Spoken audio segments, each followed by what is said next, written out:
maulang umaga sa ating lahat. Naimbag na daw tayo amin. Kamusta po kayong lahat?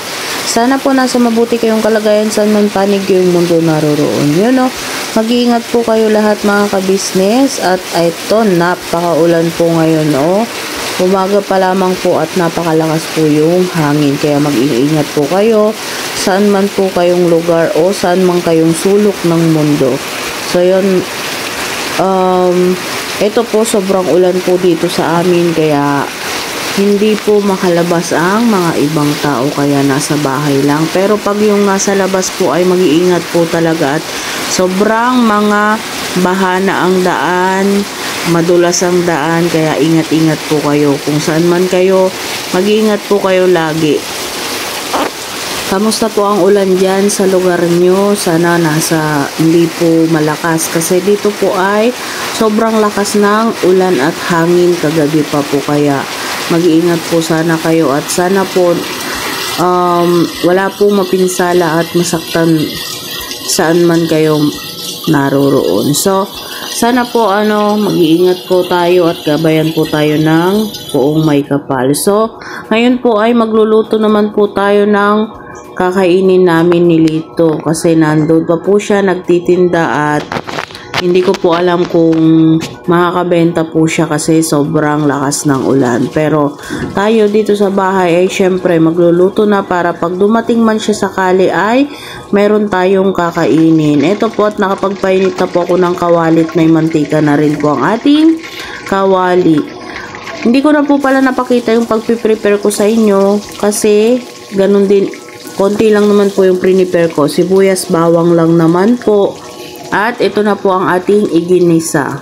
Simpleng luto lang po ang ating iluluto ngayon. At syempre, budget meal po ulit ang ating menu for today's video. Kaya tara po, samahan nyo po ako para matutunan or ma-share ko po sa inyo ang isang budget meal na ulam or pwede rin po itong merienda.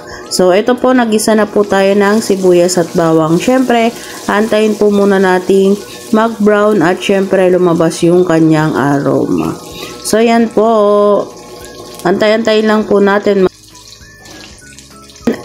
After po niyang maigisa ay maglalagay na po tayo ng pangmalakasan nating sahog. Hindi ko po alam kung na-try nyo na po to. Pero pag hindi pa po, try nyo po. Isa rin po sa marirekomenda ko tong ganitong ulam or merienda. Ito po, naglagay po ako ng 2 latang sardinas. Kahit ano pong sardinas dito ay pwede. Pwede yung mackerel, pwede yung green, pwede itong red. So, ako po kasi mahilig sa may konting sipa, kaya red po yung aking ginagamit dito. Ito po ay isa po sa favorite at lagi po naming inuulam ni Lito kahit noon pa po.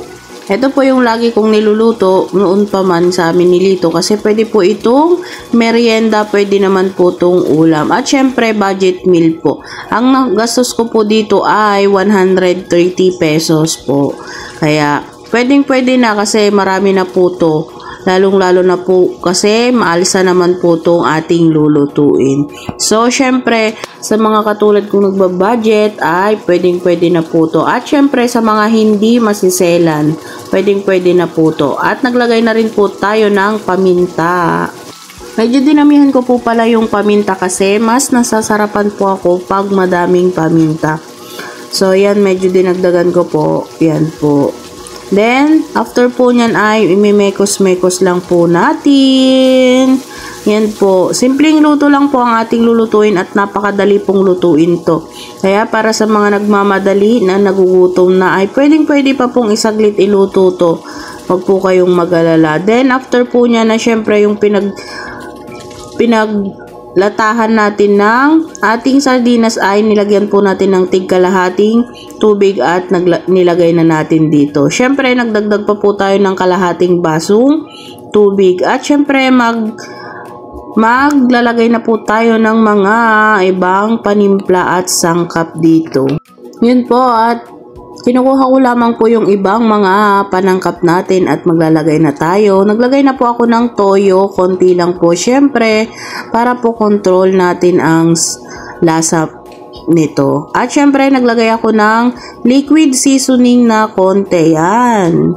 Para masarap po. At syempre, maglalagay po tayo ng konting bechin. Yan po. Konti-konti lang po. Wag po kayong mag-alala. At syempre, pagkain po namin to. Kaya, control lang din po ang paglagay ko.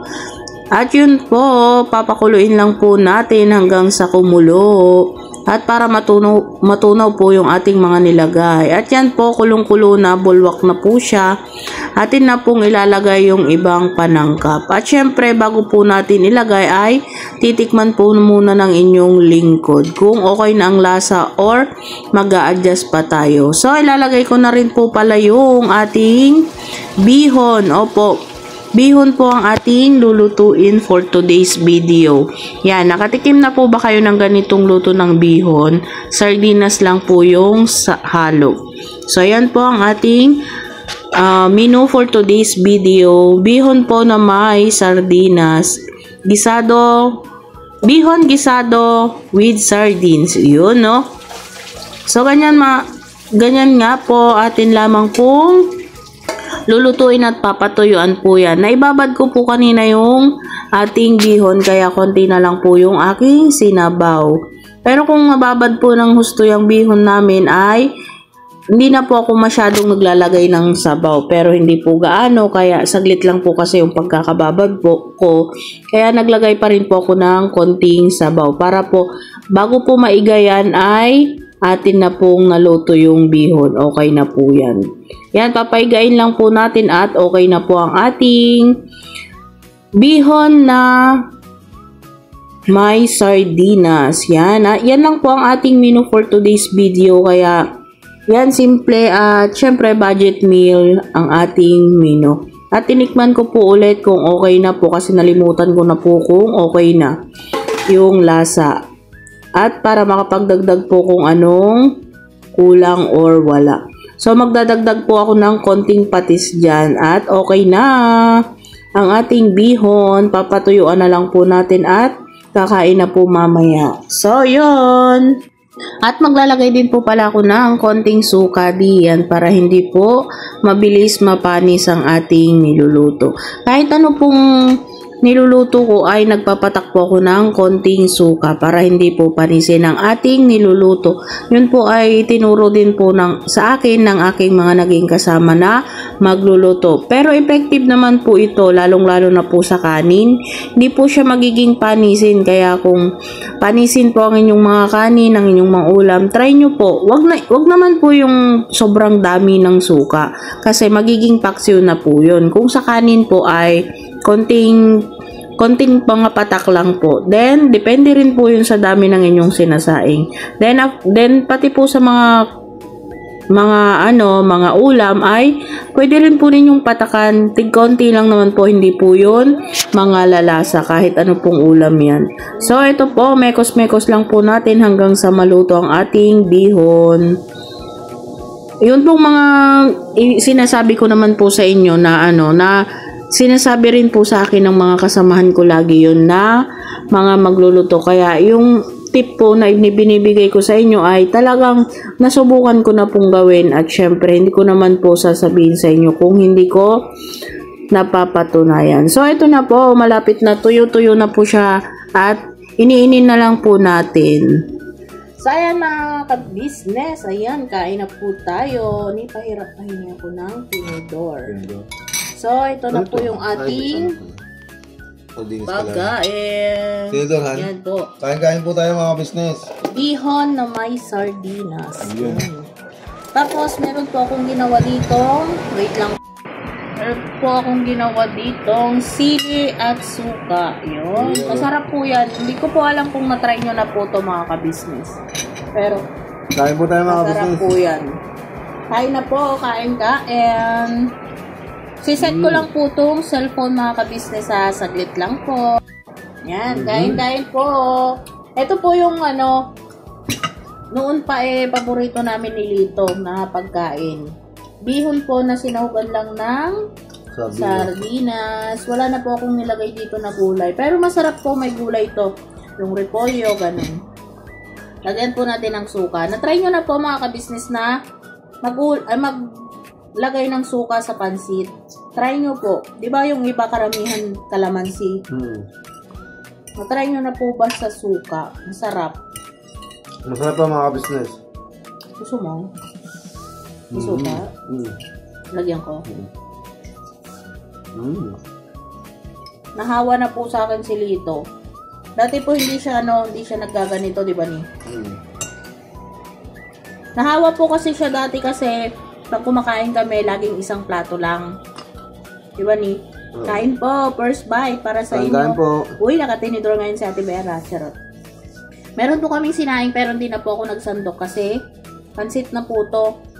Mabigat na po to sa tiyan. Pero pwede po to ulamin. What? Yep. Nag-iingat po tayo mga kabisnes. Maulan, sobrang lakas ng ulan, no? Opo. Ingat po tayo sa mga lumalabas.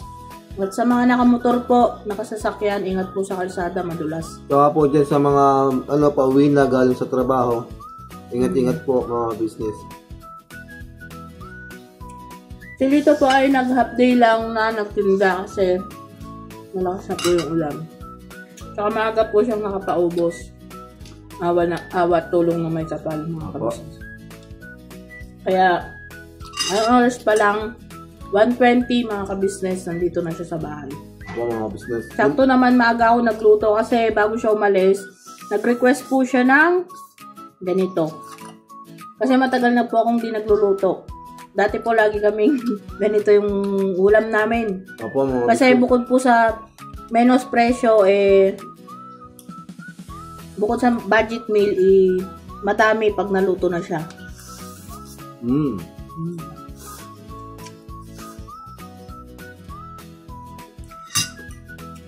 Bale, yung nagastos ko lang dito mga kabisnes ay nasa 130. Yep. Ilang kainan na po yun. Yan. Aabot na po siya mga business hanggang mamayang gabi. Or bukas. Kasi dadalawa naman po kami. Madami po ito mga business.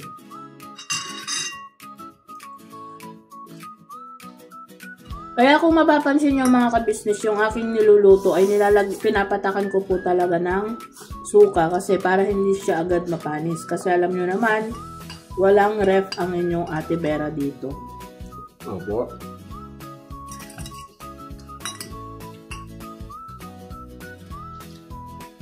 Sa mga hindi pa nakatry mga kabisnes, try nyo po. Mahihilig ang ng bihon. Hindi po ako mapapahiya pa sa pag-recommend. Pwede rin po dito yung yung mackerel na sardinas. Masarap din po. Pero ako po kasi ginamit ko ngayon ay walang sardinas at lagi po kasi yun ang ginagamit ko. Para may anghang siya. Marami. Kasi ito ang suka. Dati po, si Kuya Lito ninyo ay sabi niya, ba't maglalagay ka ng suka? Ay, pansit na yan. Tapos, nung natikman niya, naglalagay na rin po siya. Apo. Alam niyo mga ka-business, masarap po dito yung may gulay, yung mga diba? Repolyo. Kaya lang po, sana po, nung naabutan ko po siya na nagluluto, sana bibili daw siya ng repolyo, nakita niya ako. Bantayan ko raw muna. Sabi ko, wag na, malakas kasi ulan. Kaya hindi na po siya. Sabi ko, okay na naman yan.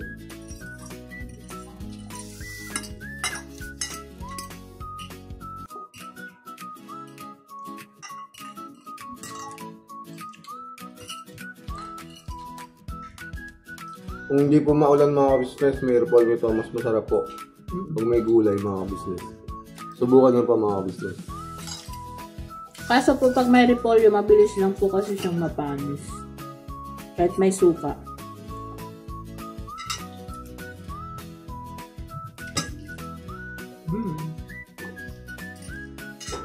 So hanggang dito na lang mga ka-business, tapos na kami. Siya lang po mga business kasi ako. Alam niyo naman mga business. Balikan po namin kayo mamaya mga ka-business. Apo.